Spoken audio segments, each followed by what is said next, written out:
Okay, so we are firmly going down because I think it's pretty clear to me. I'd be willing to make the bet that the media is on the side of vaccine mandates. Okay, they want the top-down control and the sense of theoretical safety that a vaccine mandate gives them in their own little bubble. And so that's why I think they support this. And I think, blowing up Ivermectin was kind of a method of many that they've undertaken to do that, whether we believe in vaccine mandates or not. But now it's coming. It's coming in the LA school district. It's, Biden is trying to push this thing through the BLS. This is going to be a very, very big deal. By the way, another insane statistic, just sorry to interrupt, I saw this today. I forgot, someone we know tweeted this.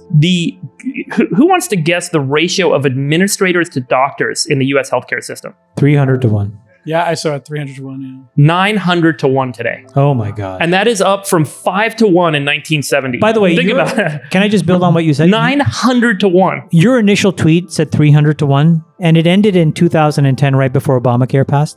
So from 300 to 900 was all Obamacare. Yeah, regulatory catch-up. Sachs is shaking his head. Which, by the way, nothing against Obamacare, because I think, coming as a Canadian, I actually believe in subsidized healthcare, and I think the principle of Obamacare was great, but there was one fatal flaw, which is it basically said, okay, you know what? You're capped at the following margin. And the minute that people said, wait a minute, I can only have a 20% gross margin, what do? You just jack up the prices to basically jack up revenue. Because if you can only take 20%, you're going to take 20% of a bigger number than a smaller number. And so it completely burned the incentives for any healthcare company in the United States to do anything other than just basically walk prices up.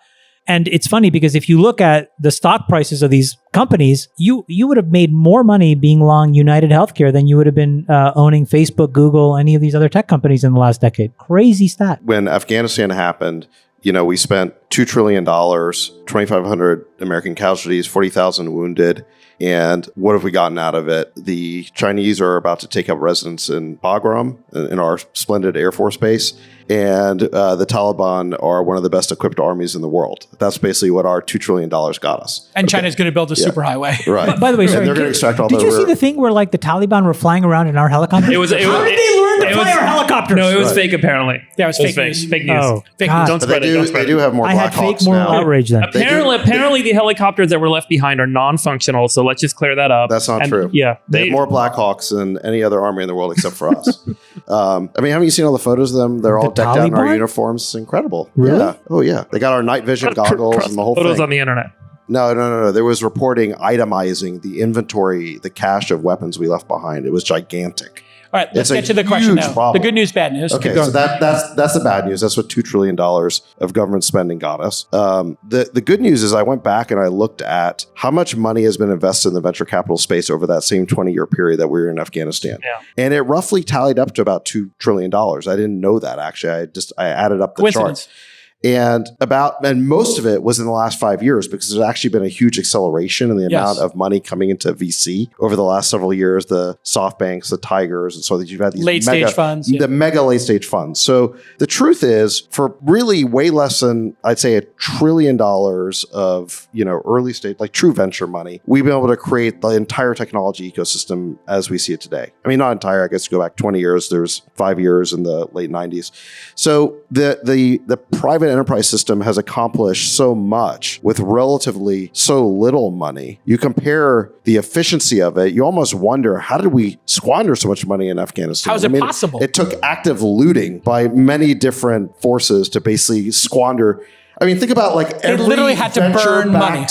Every venture-backed company Google, at every Facebook, stage Tesla, in the last 20 years, Uber, Airbnb. that's how much money we spent in Afghanistan. I mean, how much of that money went to line the pockets of private contractors and, warlords we were paying off? I mean, it was a giant kleptocracy, okay? The CCP is now moving to break up Alipay's business. This is after Jack Ma went on a holiday to learn how to oil paint. Thoughts, Chamath? Well, I think this is sort of like one other step in what we've been talking about for a while, which is that China is basically becoming a completely vertically integrated government where the public and private sector has no real clear delineation.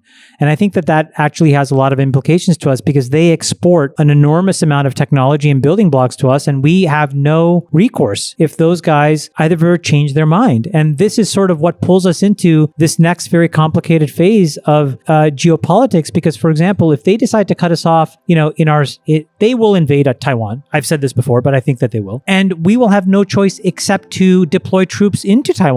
Because in the absence of the silicon that we need from TSMC and a couple of other manufacturers there, we have zero capability here. This is why you see Intel for any second, when you guys hear an Intel press release that says they're investing $90 billion, do you not think, where does Intel come up with $90 billion?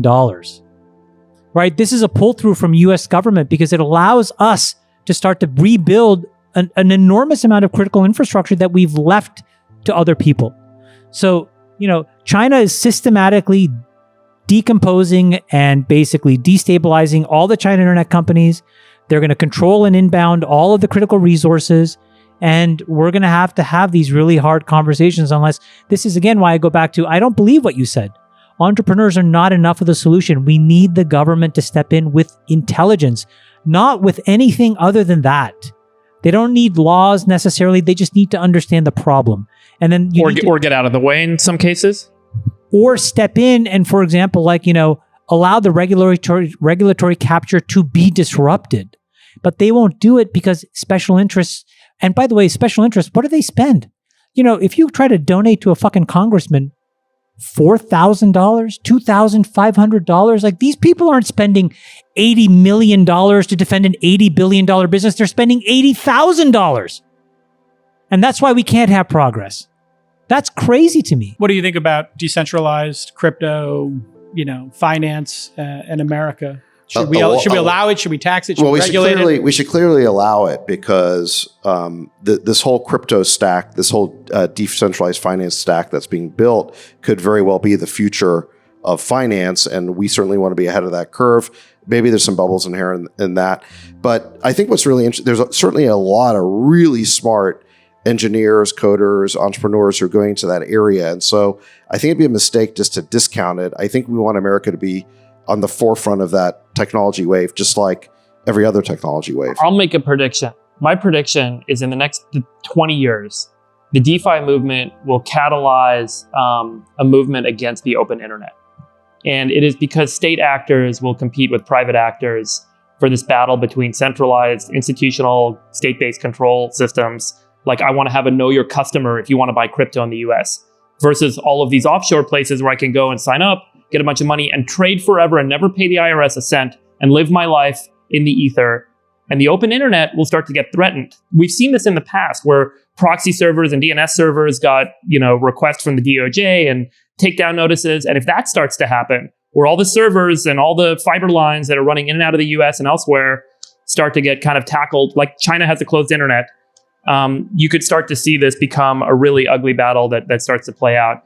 And I think we're not too far. I mean, I don't know if you guys agree, but I think the open internet is kind of going to be the great battleground to resolve this. Well, and the original battle was over information, and now it's over money and the dollar. Well, I think there's a really interesting point there, which is, I remember the late 90s, early 2000s, where the big technology investing wave was all about connecting people and goods into seamless global networks. And that's where all the investment went.